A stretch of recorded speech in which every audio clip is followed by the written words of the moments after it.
आज है दुर्गा अष्टमी और हमारे यहाँ पे अष्टमी पूजन अष्टमी कन्या भोज होता है। आप लोगों के यहाँ कौन सा होता है मुझे ज़रूर बताना। देखिए हर जगह अलग अलग तरीके से किया जाता है। कोई कोई लोग पंचमी पे कन्या भोज करा लेते हैं, कोई कोई दूसरे दिन ही कन्या भोज करा लेते हैं, कुछ लोग अष्टमी करते हैं और कुछ लोग नवमी करते हैं। मेरे ससुराल में अष्टमी होती है और मेरे मायके में नवमी। लेकिन मैं रूल्स फॉलो करती हूँ अपने ससुराल के। तो यहाँ पे मैं चने हैं वो बॉईल करने के लिए डाल रही हूँ। चने को मैंने ओवरनाइट सोक कर लिया था और इसको मैंने धुल के बीन के साफ करके इसमें डाल दे रही हूँ और पानी डाल दूंगी। साथ ही साथ मुझे आलू की सब्जी बनानी है तो उसके लिए आलू भी बॉईल करने हैं। तो फिर मैं इसके बाद मैं आलूओं को अच्छे से रगड़ रगड़ के साफ करूँगी 3 से 4 पानी में, ताकि वो एकदम से साफ हो जाए और इन्हीं चनों में मैं डाल दूंगी उन आलूओं को। और उसके बाद उसमें डाल दूंगी थोड़ा सा नमक। नमक डालने से चने जल्दी गल जाते हैं और थोड़ा सा उसमें नमक का फ्लेवर आ जाता है तो अंदर तक नमक जाके बहुत ही स्वादिष्ट बन के तैयार होते हैं। ये ज़रूर ट्रिक आजमाना। सोडे का इस्तेमाल ना ही करो तो ही अच्छा है, क्योंकि सोडा फुला देता है लेकिन वो अच्छा नहीं होता, गल तो जाता है लेकिन वो स्वाद थोड़ा सा बिगाड़ भी देता है। तो मैं कभी भी छोले या चने में सोडा का इस्तेमाल नहीं करती हूँ, मैं ऐसे ही बनाती हूँ नमक डालकर ही। और बस सारी चीज़ें इसमें डाल के और मैं ढक्कन लगाकर उबलने के लिए रख दूंगी।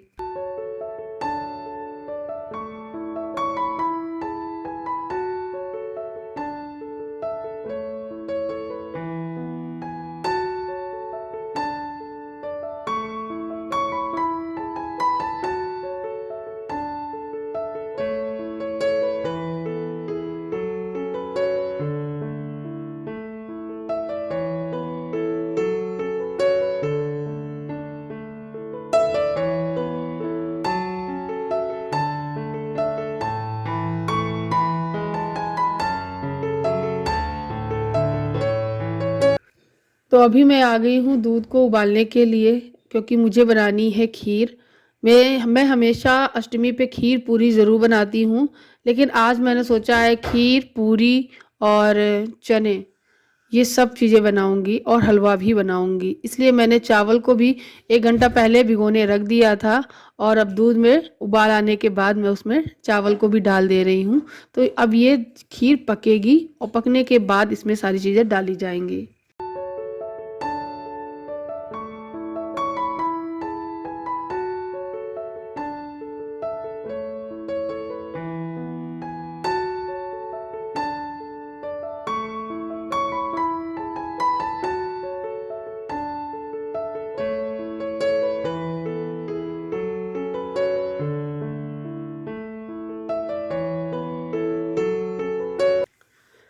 जब तक खीर और आलू उबल रहे हैं और तब तक मैं ड्राई फ्रूट काट के तैयार कर ले रही हूँ।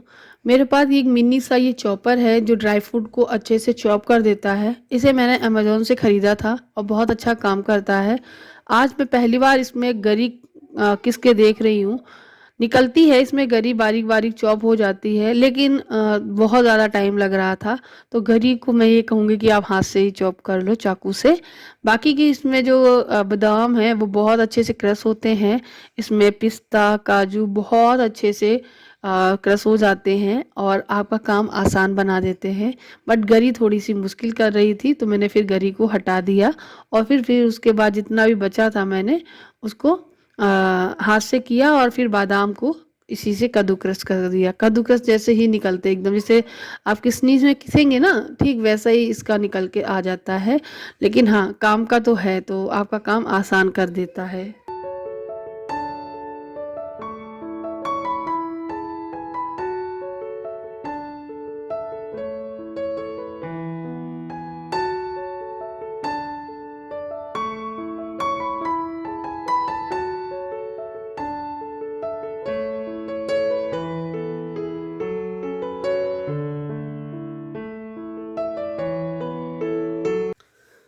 तो तब तक चने भी यहाँ पर उबल गए हैं, आलू भी उबल गए हैं, तो मैं आलूओं को पहले निकाल दूंगी एक बाउल में।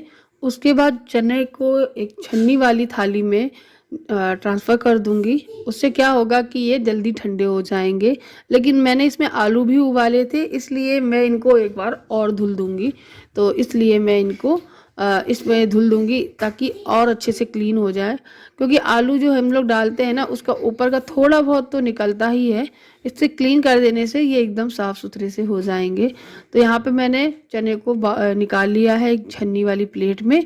अब इसको भी एक साफ़-सुथरे अच्छे पानी से धुल देंगे। जो दूसरी वाली टोटी है ना, इसमें ताज़ा पानी आता है, इस टाइम चल रहा था, तो मैंने इसी से अच्छे से धुल लिया है। अब मैं इसको रख दूँगी पानी निकल जाने के लिए।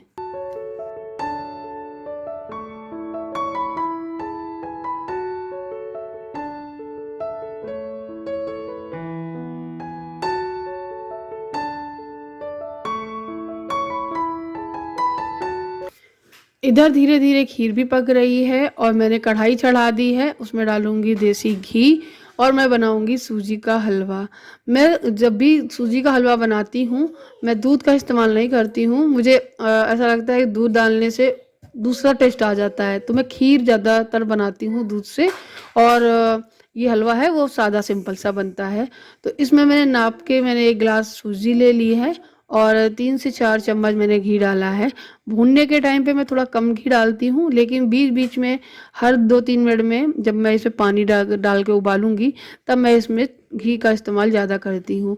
उससे क्या होता है, धीरे-धीरे वो घी एब्ज़ॉर्ब होता है और सूजी का जो हलवा है, वो सोंधा-सोंधा और बहुत ज़्यादा मतलब अलग-अलग सा बढ़िया सा बन के तैयार होता है।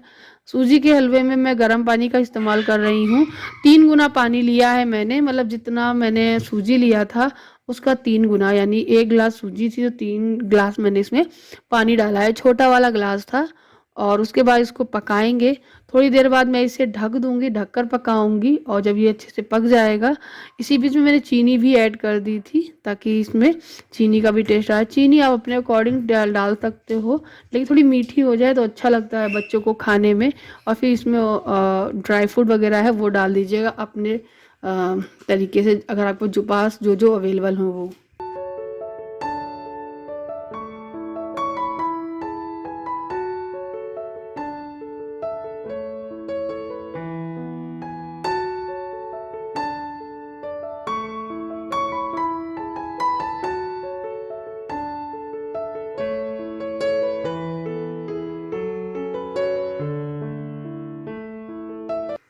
तो बस यहाँ पे चने भी ठंडे हो चुके हैं और तब तक आध्या आ गई थी नहा धो के तैयार होकर।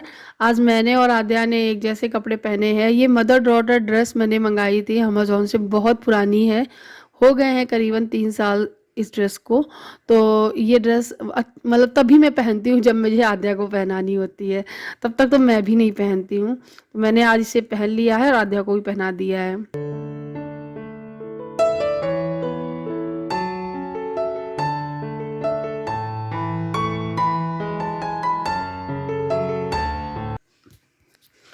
हलवा जो है वो अच्छे से बन के तैयार हो चुका है। इसमें ऊपर से ड्राई फ्रूट वगैरह डाल देंगे और ऊपर से भी थोड़ा-सा घी डाल देंगे। जहाँ हम ऊपर से थोड़ा-सा घी डालते हैं हलवे पे, तो उसकी जो शाइन है वो बहुत बढ़ जाती है, एक चमक-सी आ जाती है हलवे में।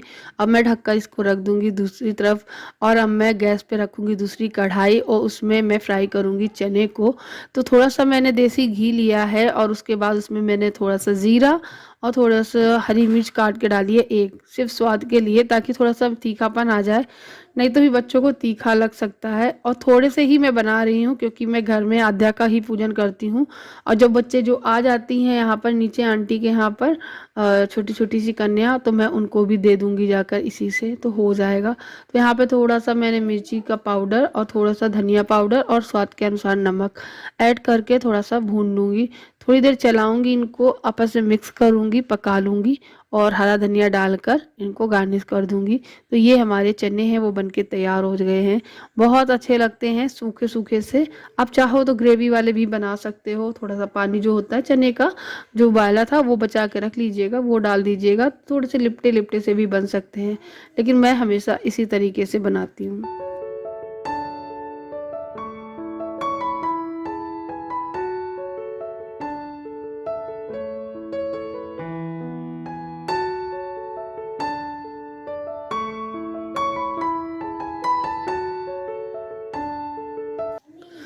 सो यहाँ पे खीर है वो भी बन के तैयार हो गई है। मैंने इसमें ड्राई फ्रूट डाल दिए हैं, सारा जो बच गया था जो हलवे में डाला था ना, उसके बाद बचाकर मैंने खीर में डाल दिए हैं।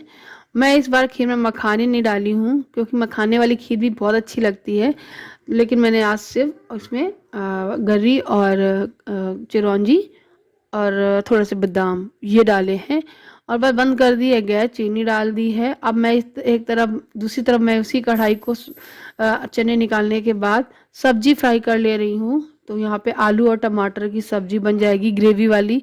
ये वाली सब्जी बहुत अच्छी लगती है पूरी के साथ में। मतलब जब भी ये सब्जी मैं बनाती हूँ तो पूरी जिस दिन बनानी होगी उसी दिन बनाती हूँ, क्योंकि ये मुझे पूरी के साथ ही अच्छी लगती है। बच्चों को ये सब्जी होती है पूरी सब्जी वाली, और कन्या भोज के दिन इसका स्वाद तो अलग ही रहता है। और सारे जो मसाले मैं यूज़ कर रही हूँ वो मैंने फ्रिज से निकाले हैं। धनिया पाउडर का डब्बा अलग से जो मैं स्टोर करके रखती हूँ ना, उसी से डाल रही हूँ। रेगुलर मसालदानी से मैं इस मसाले यूज़ नहीं कर रही हूँ। तो यहाँ पे मैं इसको पकने के लिए छोड़ दूँगी, और उसके बाद मैं आटा लगाने लगी हूँ। क्योंकि आटा लगा के रख देंगे थोड़ी देर, तब तक ये अच्छे से सॉफ्ट, मतलब गुथ के थोड़ा अंदर से सॉफ्ट हो जाएगा, फूल के तैयार हो जाएगा।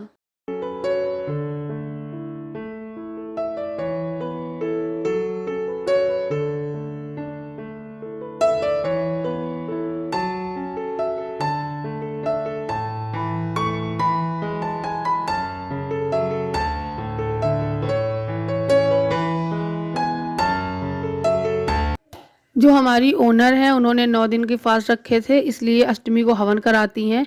तो उन्होंने प्रॉपर तैयारी कर रखी थी। हवन की जैसे ही आवाज़ आई तो हम लोग सीधे चले गए थे काम छोड़कर नीचे हवन में, क्योंकि हवन में भी सम्मिलित होते हैं हम लोग हर साल।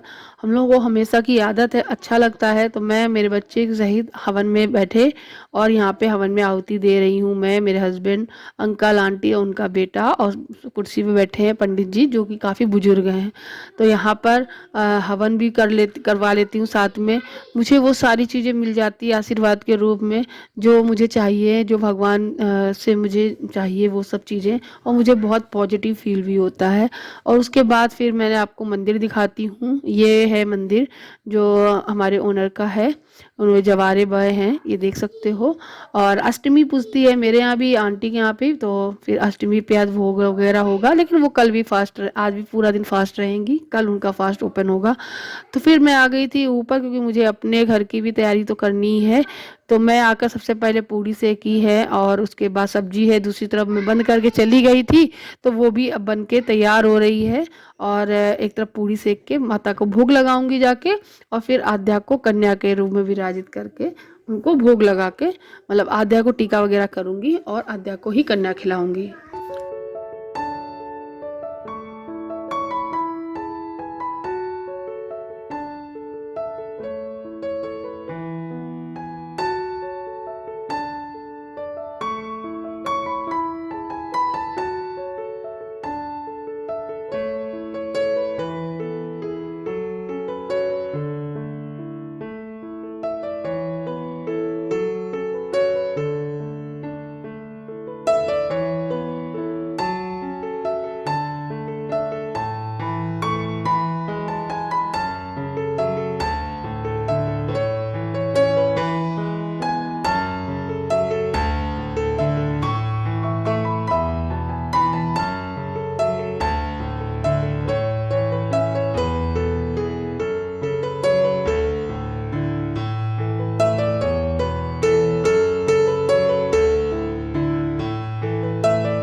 माता रानी को भोग लगाया है मैंने, खीर, पूड़ी, चना, हलवा और फल फूल का। तो बस यहाँ पे मैंने सब चीज़ चढ़ा दी है। अब मैं आद्या के लिए थाली लगा दी हूँ। आद्या को पहले टीका लगाऊंगी, आसन बिछा कर बिठा दिया है, टीका लगा देंगे। और अपने हाथ से 2-4 कौरा मैं ज़रूर खिलाऊंगी। मुझे अच्छा लगता है, अगर यहाँ पे बहुत सारी कन्याएं मुझे मिल जाती तो मैं बहुत सारी कन्याओं को, कम से कम 9 कन्याओं को बिठाकर उनको अच्छे से कन्या भोज जरूर कराती। लेकिन यहाँ पे थोड़ा सा मिलना मुश्किल होता है। दूसरे गांव के, दूसरे एरिया की छोटी लड़कियां हैं वो आती रहती हैं, ऐसे ही नॉक करेंगी कन्या के रूप में। तो मैं जाकर उनको प्रसाद ज़रूर दे के आती हूँ। मुझे अच्छा लगता है कि मैं किसी को खाली हाथ नहीं भेजती हूँ। आज के दिन ज़रूर, जो आपके यहाँ कोई भी आए, पता नहीं माता रानी किस रूप में आ जाए, उनको ज़रूर भोग दीजिए, उन्हें ज़रूर कुछ ना कुछ दीजिए। तो यहाँ पे मैं आद्या को कन्या भोज करा रही हूँ। तभी बीच में मेरे हस्बैंड भी आए थे, तो मैंने इनसे बोला कि चलो आद्या को कन्या खिला, पैसे दे दो, कन्या को पैसे दिए जाते हैं। तो इन्होंने 10 रुपये निकाले और दे दिए। अपने का घर की कन्या है तभी 10 रुपये मिल रहे हैं। मैंने बोला था आद्या 500 रुपये लेना इनसे, तो ये बोले इसको जो चाहिए वो तो मैं दिलाऊंगा ही, लेकिन अभी आप इसको 10 ही रुपये दो। बच्चों को ज़्यादा ऐसे पैसे नहीं देना चाहिए। और हम लोग तो घर में चीज़ें दिलाते ही हैं आद्या को, तो वही हम लोग हंस रहे थे, घर की कन्या को ऐसे ही किया जाता है। तो बस यहाँ पे मैंने आद्या को कन्या भोज कराया। उसके बाद मैंने छोटे छोटे से ये दोने लगा दिए हैं हलवा चना के। तो छोटी छोटी कन्या आएंगी, उनको पैसे और ये भोग दे देती हूँ। तो बस इसी के साथ इस वीडियो को ख़त्म करते हैं। उम्मीद करती हूँ ये वीडियो अच्छा लगेगा। अगर अच्छा लगा हो तो इसे लाइक ज़रूर करिएगा, शेयर करिएगा, मेरे चैनल को सब्सक्राइब ज़रूर करिएगा। मिलती हूँ नेक्स्ट वीडियो में, तब तक के लिए bye bye. Thank you for watching.